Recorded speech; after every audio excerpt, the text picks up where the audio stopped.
வணக்கம், நான் தான் திருவள்ளுவர். வணக்கம், நான் தான் கவி சக்கரவர்த்தி கம்பர். 12ஆம் நூற்றாண்டில் மயிலாடுதுறை மாவட்டத்தில் பிறந்தேன். வணக்கம், நான் தான் வள்ளலார். மக்களின் பசிப்பினையை போக்கிய வள்ளலாரின் இயற்பெயர் ராமலிங்க அடிகளார்.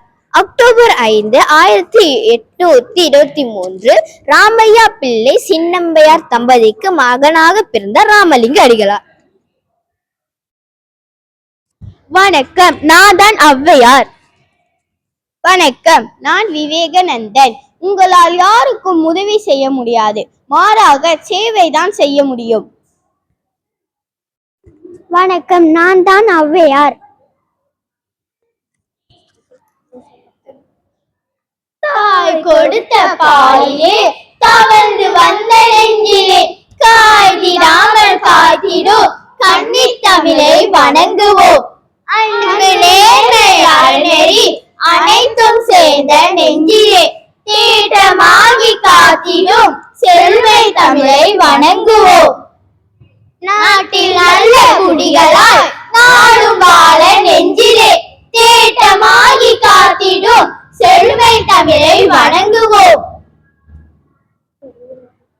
அன்னை என்னை கொஞ்சி கொஞ்சி அன்பு பொழிந்தது தமிழிலே, என் சின்ன சின்ன இதழ்கள் அன்று சிந்திய மழலை தமிழிலே. நிலவு காட்டி அமுத நூட்டி கதிகள் சொன்னது தமிழிலே, அவர் புலமை காட்டி என்னை தாளாட்டி உறங்க வைத்தது தமிழிலே. பருவம் வந்து காதல் வந்து பாட்டு வந்தது தமிழிலே, அவள் உருவம் பார்த்தே உருகும் வேலை உவமை வந்தது தமிழிலே. கனவில் அந்த கண்ணி சொன்ன கரும மொழிகள் தமிழிலே, புது மனைவி என்ற உறவு வந்து மஞ்சம் நடந்தது தமிழிலே. எழுத்தில் கூட இனத்தில் 3 இருக்க கண்டது தமிழிலே, அது கழுத்தில் மூக்கில் நெஞ்சில் என்று பிறக்க கண்டது தமிழிலே.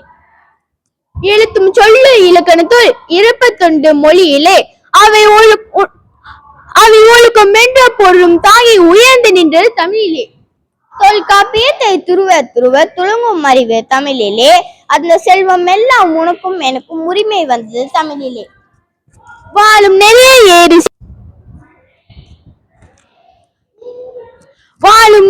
ஏறு சீரிய வழங்கும் குரல்கள் தமிழிலே, இரு சூழும் போல சுடரும் கற்பை பாடும் சிலம்பு தமிழிலே.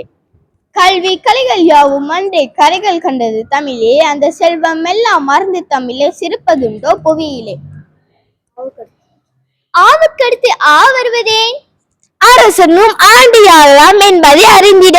ஈவுக்கடுத்து ஈ வருவதேன்? இருப்பவன் ஈய வேண்டும் என இயம்பிட.